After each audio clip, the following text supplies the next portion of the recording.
الحمد للہ رب العالمین والعاقبۃ للمتقین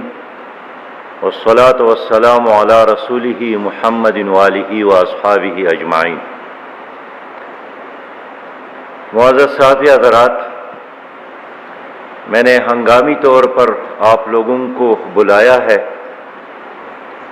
اور آپ کے ذریعے پوری قوم تک ہم یہ پیغام پہنچانا چاہتے ہیں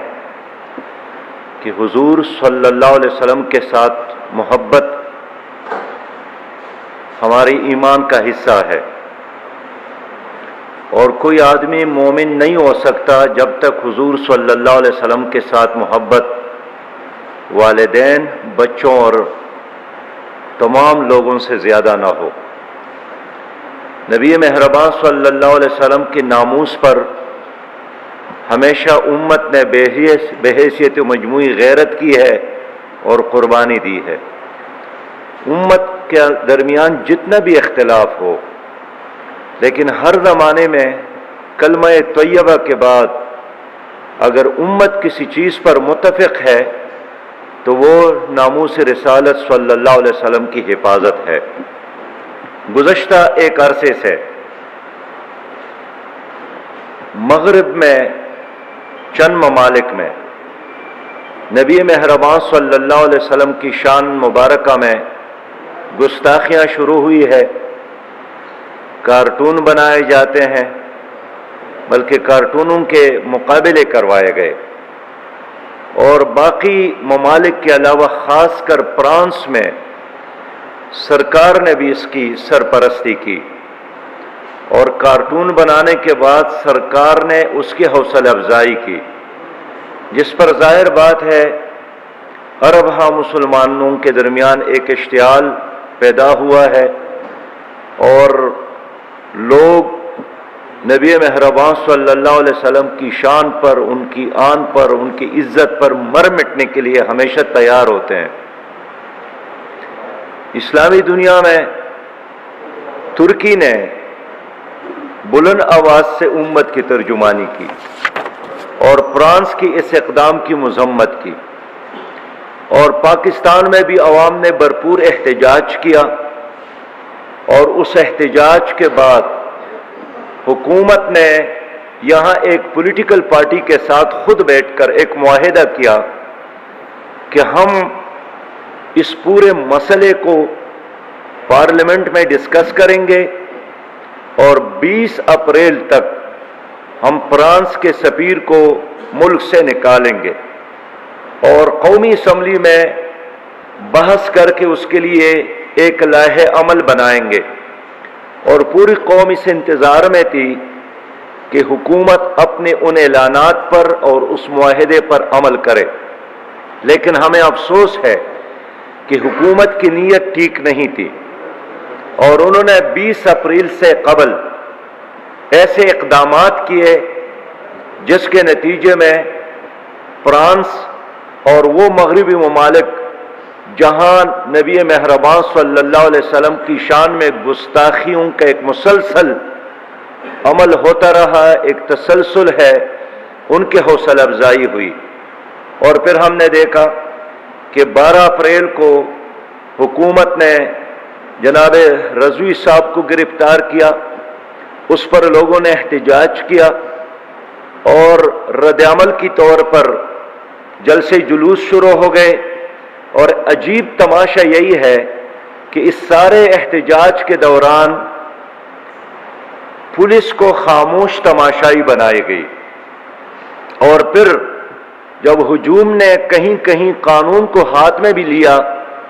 پولیس پر حملے بھی ہوئے، تو پھر پولیس نے رد عمل کی طور پر وہ اقدامات کیے جو کسی لحاظ سے بھی ایک ریاست کے لیے اور ایک حکومت کے لیے مناسب نہیں ہے۔ اور خاص کر آج کے دن چوکی یتیم خانہ میں اس حکومت نے جو ایکشن لیا ہے، جو تشدد کیا ہے،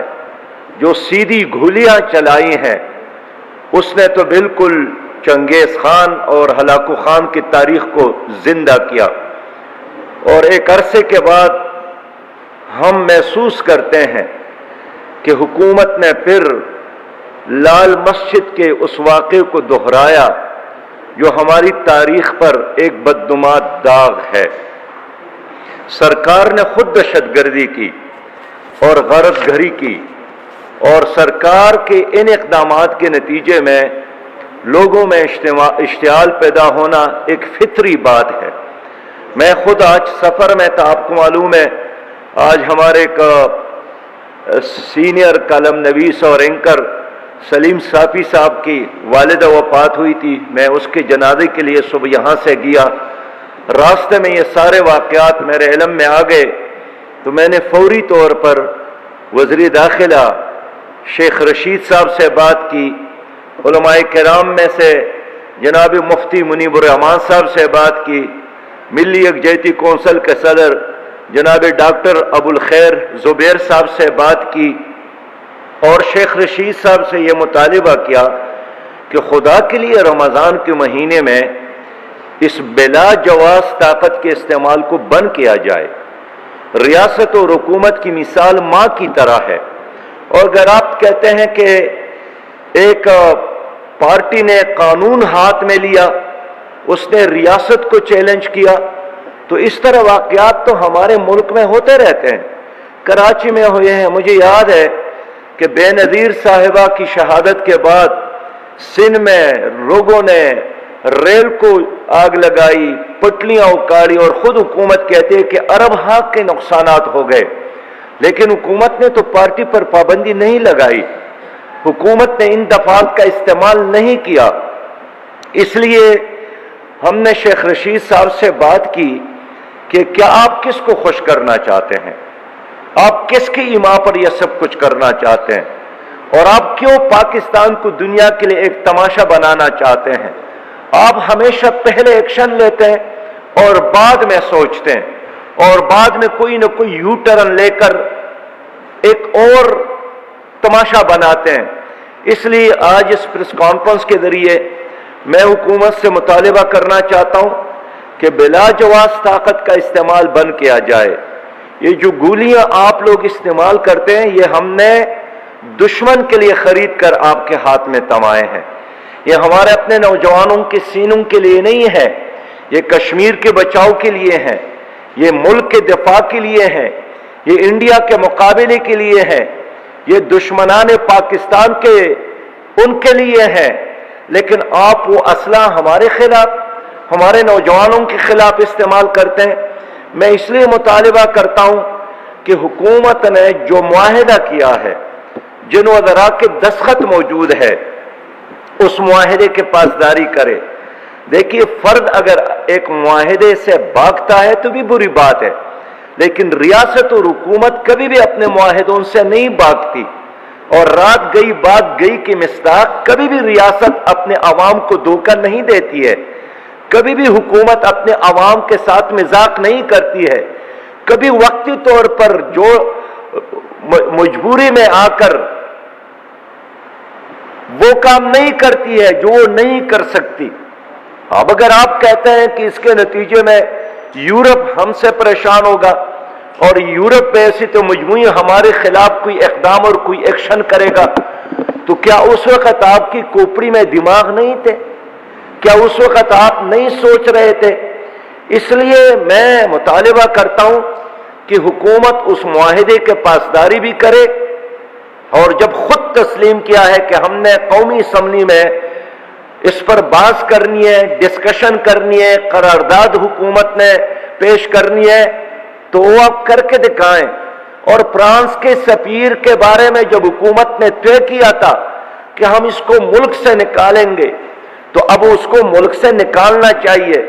تاکہ باقی دنیا کو بھی یہ پیغام ملے کہ جو بھی توہین رسالت کرے گا، اسلامی دنیا 2.25 ارب مسلمان اس کو کبھی بھی برداشت نہیں کریں گے۔ اس طرح میں حکومت سے کہنا چاہتا ہوں کہ فوری طور پر ایک عدالتی کمیشن بنایا جائے، اور جتنے بھی واقعات ہو گئے ہیں اس کا جائزہ لیا جائے۔ اب کسی آئی جی پی کے سٹیٹمنٹ پر، اب کسی وزیر داخلہ کے سٹیٹمنٹ اور بیان پر کسی کو اب اعتماد نہیں رہا۔ آج لاہور میں اتنا بڑا واقعہ ہو گیا ہے، اور وزیر داخلہ ایک بازار کے معائنے کے لیے تشریف لے گئے ہیں۔ یہ غیر سنجیدگی کا انتہا ہے۔ جو شہری ہے وہ بھی پاکستانی ہے، جو پولیس ہے وہ بھی پاکستانی ہے۔ میں اس لیے حکومت سے مطالبہ کرتا ہوں کہ فوری طور پر پوری قوم اور سیاسی قیادت، قومی قیادت کو اعتماد میں لیا جائے اور پولیس کو مقابلوں میں نہ لایا جائے،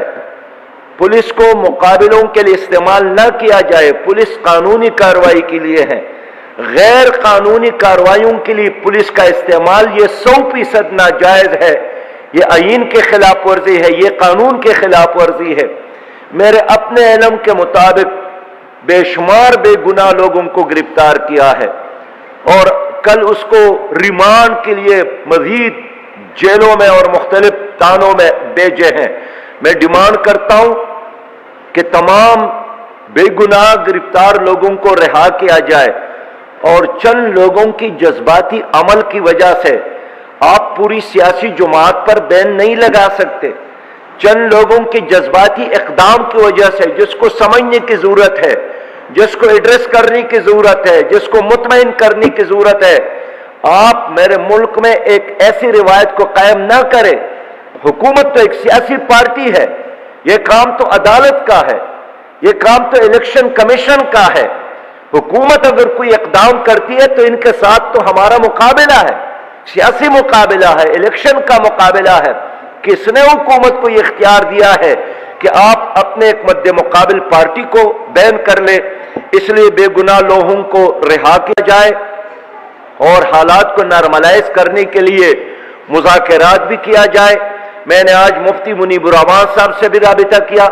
جناب ڈاکٹر ابو الخیر زبیر صاحب سے بھی رابطہ کیا، ان سے بھی یہی کہا کہ حالات کو نارمل بنانے کے لیے آپ لوگ بھی اپنا کردار ادا کریں۔ اور کل منصورہ میں ہم نے ملی یکجہتی کونسل اور دوسرے علماء کا اجلاس بھی بلایا ہے تاکہ ہم مل کر اجتماعی طور پر اس سچویشن کا جائزہ لے لیں اور اس سچویشن سے اپنے ملک کو نکالنے کے لیے ہم اجتماعی کوششیں جاری رکھیں۔ سب سے بڑی ذمہ داری حکومت کی ہے۔ حکومت نے ظلم کیا ہے،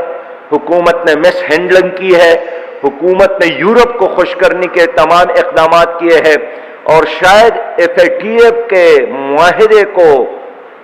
کامیاب کرانے کے لیے سب کچھ ڈیزائن کیا